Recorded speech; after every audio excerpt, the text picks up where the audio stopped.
Hayden Panettiere est morte à seulement 36 ans. Celle que des millions de téléspectateurs avaient découverte enfant, celle qui avait grandi sous les projecteurs jusqu'à devenir l'un des visages les plus reconnaissables de la télévision américaine, a été retrouvée sans réaction le dimanche 16 août 2026 dans une résidence de Greenville, en Caroline du Sud. Les secours ont été appelés à 13h51 pour une femme inconsciente, décrite comme étant en arrêt cardiaque. Malgré les tentatives de réanimation et l'intervention des équipes médicales, Hayden a été déclarée morte à 14h32. Mais derrière cette annonce qui a bouleversé Hollywood, une question demeure, et elle est aujourd'hui au cœur de toutes les interrogations. Que s'est-il réellement passé durant ces dernières heures ? Dans les premières informations rendues publiques, il a été question d'un possible surdosage évoqué dans les communications d'urgence. Pourtant, il faut absolument distinguer une hypothèse apparue dans les premiers éléments de l'enquête d'une cause de décès officiellement établie. À ce jour, les autorités n'ont pas confirmé qu'une overdose était la cause de la mort de Hayden Panettiere. L'autopsie a été réalisée, mais les investigations concernant la cause exacte du décès restent en cours. Le bureau du médecin légiste du comté de Greenville doit encore établir les conclusions permettant de comprendre précisément ce qui a conduit à cette disparition soudaine. Et c'est précisément cette nuance qui rend les dernières heures de Hayden encore plus douloureuses, car les premiers éléments médicaux décrivent une situation d'une extrême gravité. Un arrêt cardiaque, une femme inconsciente, des secours arrivant rapidement sur place et tentant de la ramener à la vie. Les équipes d'urgence auraient procédé à des manœuvres de réanimation avancées, mais leurs efforts n'ont malheureusement pas permis de la sauver. Les autorités ont par ailleurs indiqué que les premières constatations ne révélaient aucun signe de traumatisme ni de violence criminelle et que rien, dans l'enquête préliminaire, ne permettait de parler d'un acte suspect. Alors que le monde du cinéma cherche encore ces mots, une autre réalité s'impose. Hayden Panettiere n'était pas simplement une actrice célèbre. Elle représentait pour toute une génération une présence familière, une voix, un visage, une émotion. Elle avait cette capacité rare à donner l'impression qu'un personnage de fiction pouvait réellement respirer derrière l'écran.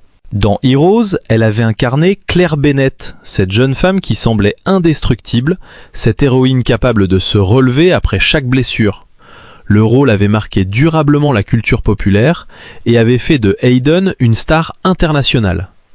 Mais derrière le personnage que le public imaginait invincible, il y avait une jeune femme réelle, avec ses fragilités, ses combats, ses blessures invisibles et ses moments de lumière. Puis était venue Nashville, et avec elle une nouvelle transformation artistique. Dans la peau de Juliette Barnes, Hayden avait montré une autre dimension de son talent. Elle n'était plus seulement la jeune actrice révélée par une série fantastique, elle devenait une interprète capable d'exprimer la colère, la solitude, l'ambition, la peur, l'amour et la vulnérabilité. Juliette était une femme tourmentée, parfois brillante, parfois autodestructrice, souvent incapable de cacher ses blessures derrière le succès. Et avec une ironie presque vertigineuse, certains aspects de cette histoire de fiction allaient faire écho, des années plus tard, aux propres épreuves de Hayden. Sa performance lui avait valu 2 nominations aux Golden Globes, preuve que son talent avait largement dépassé l'image de l'enfant star. Car Hayden Panettiere avait commencé à travailler presque avant même d'avoir conscience de ce qu'était Hollywood. Sa carrière avait démarré alors qu'elle était encore un bébé, avec des publicités, avant qu'elle ne fasse ses premiers pas à la télévision et qu'elle apparaisse dans des séries comme One Life to Live et The Guiding Light.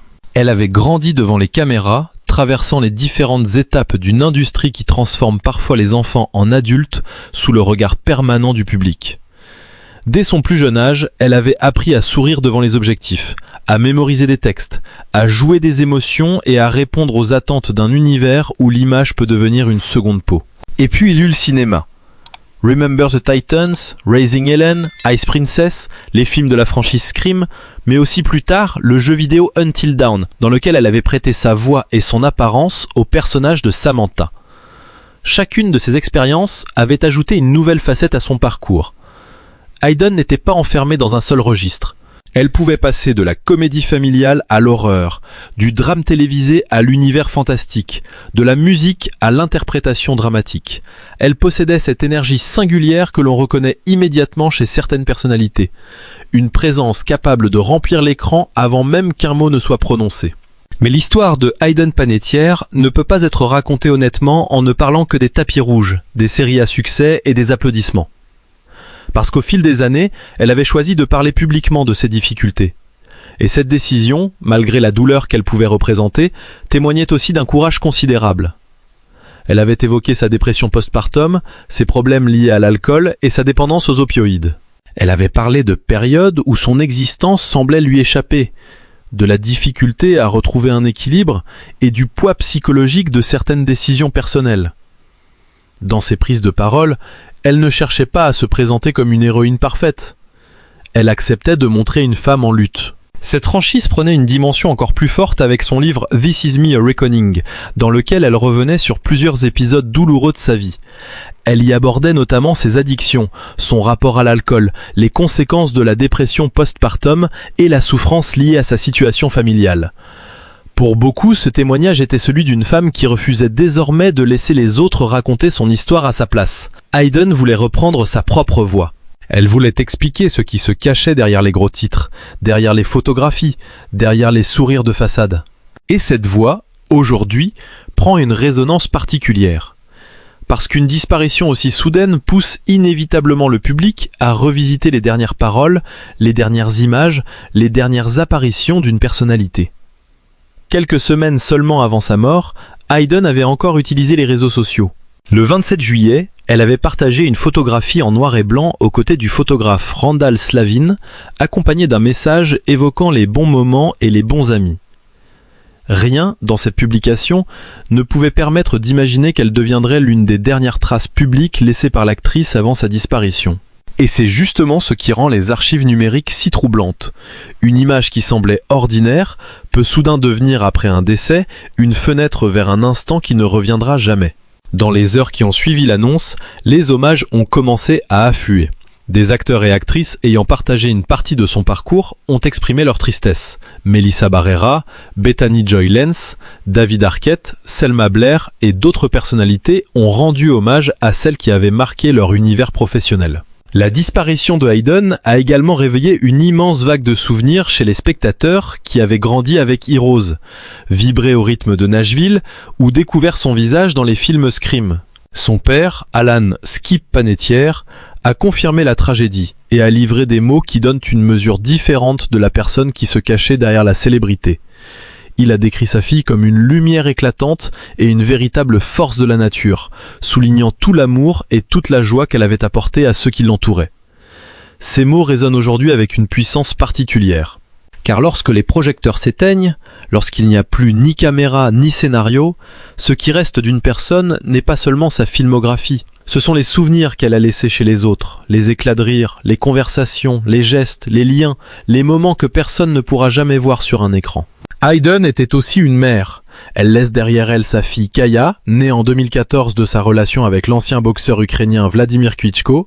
Sa maternité avait profondément transformé son existence et avait également été au centre de certaines des périodes les plus douloureuses de sa vie. Hayden avait parlé avec beaucoup d'émotion de la décision de laisser son ancien fiancé assumer la garde principale de leur fille. Une décision qu'elle avait présentée comme extrêmement difficile, mais qu'elle estimait avoir prise dans l'intérêt de Kaya. Ce chapitre de sa vie avait nourri chez elle un sentiment de culpabilité et une douleur profonde, mais il serait injuste de réduire son histoire à cette seule épreuve. Car être mère pour Hayden ne se résumait pas à une situation juridique ou à une distance physique. L'amour qu'elle portait à sa fille occupait une place immense dans son récit personnel. Et comme si le destin avait déjà placé trop de douleur sur ses épaules, Hayden avait également vécu la perte de son jeune frère, Johnson Panettiere. En février 2023, Johnson était mort à seulement 28 ans après un problème cardiaque, qui n'avait pas été diagnostiqué auparavant. La disparition de son frère avait profondément marqué Hayden. Elle avait évoqué le poids de cette perte et le sentiment de culpabilité qui pouvait accompagner un deuil aussi brutal. Comment une personne peut-elle apprendre à vivre avec l'absence lorsque la personne disparue partageait votre enfance, votre famille, vos souvenirs les plus anciens ? Comment continuer à avancer lorsque la maison familiale semble soudainement contenir un silence qui n'existait pas auparavant ? Ces blessures successives permettent de comprendre une chose essentielle. Hayden Panettiere avait connu des combats que le public ne pouvait pas toujours voir. Pourtant, elle continuait à travailler, à parler, à créer, à apparaître devant les caméras. Elle continuait à chercher une manière de reconstruire son existence. Elle n'était pas uniquement la femme dont on racontait les difficultés. Elle était aussi celle qui essayait de les dépasser. C'est pourquoi il serait profondément injuste que les dernières heures de sa vie effacent tout ce qu'elle avait accompli. Réduire Hayden à une hypothèse d'overdose, alors même que la cause officielle de son décès n'a pas encore été déterminée, reviendrait à enfermer une vie entière dans un seul mot. Or, une vie ne se résume jamais à sa dernière journée. Et dans le cas de Hayden, cette vérité est particulièrement importante. Les autorités ont confirmé l'absence de signes de traumatisme et l'absence dans l'enquête préliminaire d'éléments indiquant une intervention criminelle. Les circonstances exactes restent donc à établir et toute affirmation définitive sur la cause de la mort serait prématurée. Ce qui est certain en revanche, c'est la brutalité du calendrier. Hayden avait 36 ans, elle se trouvait à quelques jours seulement de son 37e anniversaire, elle qui était née le 21 août 1989. Quelques jours. Une poignée de jours séparait encore cette jeune femme d'un nouvel anniversaire, d'une nouvelle année, peut-être de nouveaux projets, de nouvelles conversations, de nouvelles scènes.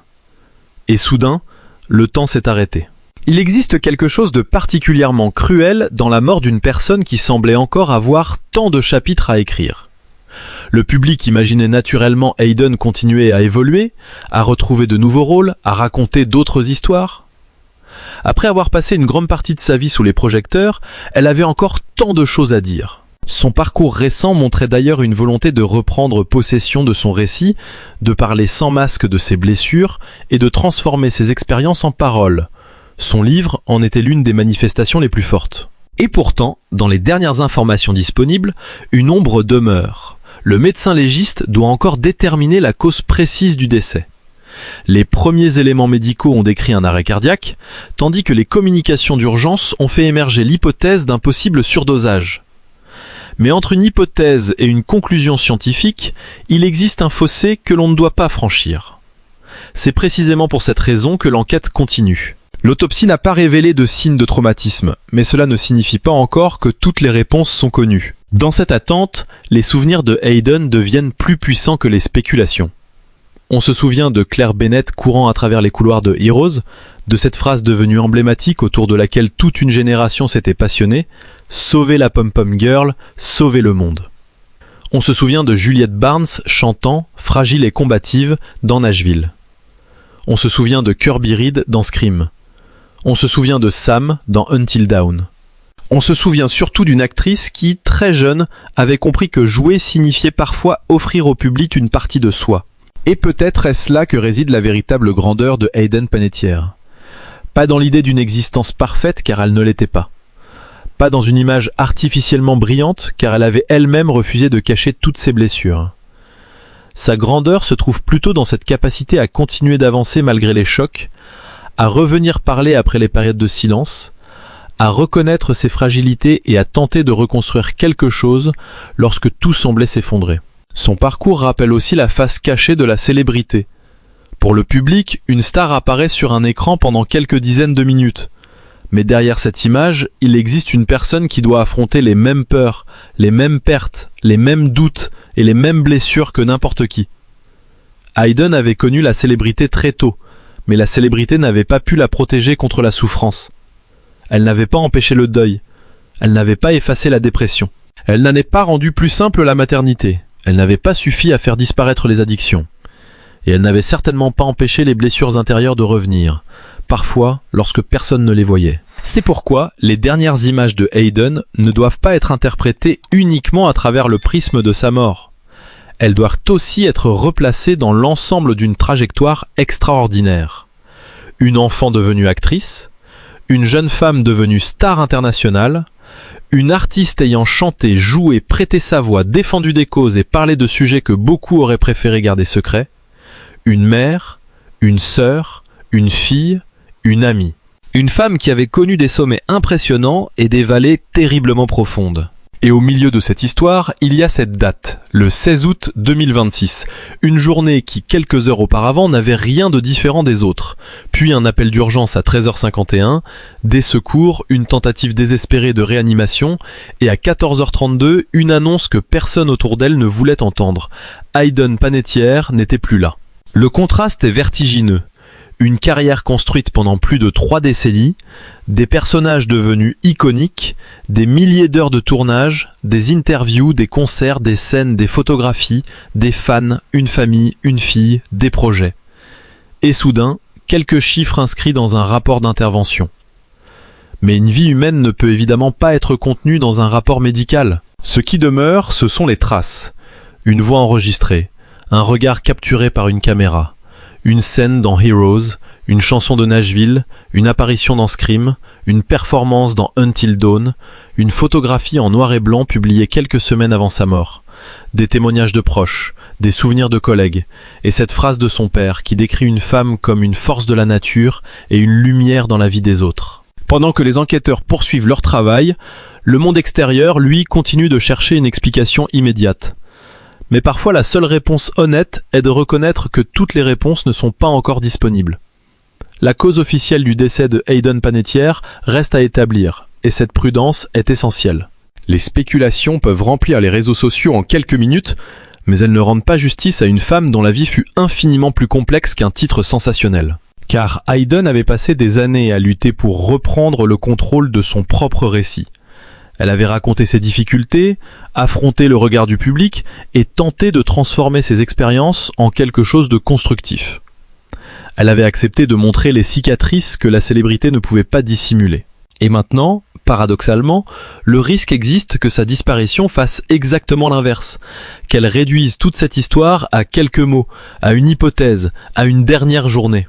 Pourtant, Hayden Panettiere mérite davantage. Elle mérite d'être regardée dans sa totalité. Comme cet enfant qui avait commencé devant les caméras presque avant de savoir ce qu'était la célébrité. Comme cette jeune actrice qui avait porté Heroes sur ses épaules. Comme cet interprète de Nashville capable de transformer une chanson en confession. Comme cette femme qui avait osé parler de sa dépression et de ses addictions. Comme cette mère qui portait en elle l'amour de sa fille. Comme cette sœur frappée par un deuil qui aurait bouleversé n'importe qui. Comme cet artiste qui, malgré ses combats, avait continué à chercher une place pour sa voix. Et c'est peut-être précisément maintenant, alors que les autorités continuent de chercher les dernières pièces du puzzle, que le véritable portrait de Hayden commence à apparaître, avec encore plus de force. Derrière la tragédie, derrière le choc, derrière les titres qui se succèdent à toute vitesse, il y a une femme dont le parcours raconte quelque chose de profondément humain. La gloire ne protège pas de la douleur, le succès ne supprime pas les blessures, et même ceux que le monde imagine invincibles peuvent avoir besoin d'être entourés, compris et aimés. La disparition de Hayden Panettiere laisse donc une question médicale encore ouverte, mais elle laisse surtout une absence immense dans le cœur de ceux qui l'ont connue, aimée ou simplement regardée à travers un écran. Et tandis que l'enquête se poursuit, que les examens sont analysés et que les autorités tentent de reconstituer les dernières heures de sa vie, une autre histoire continue de se raconter. Celle d'une jeune femme qui avait passé toute son existence sous les projecteurs et qui, malgré les tempêtes, avait continué à chercher la lumière.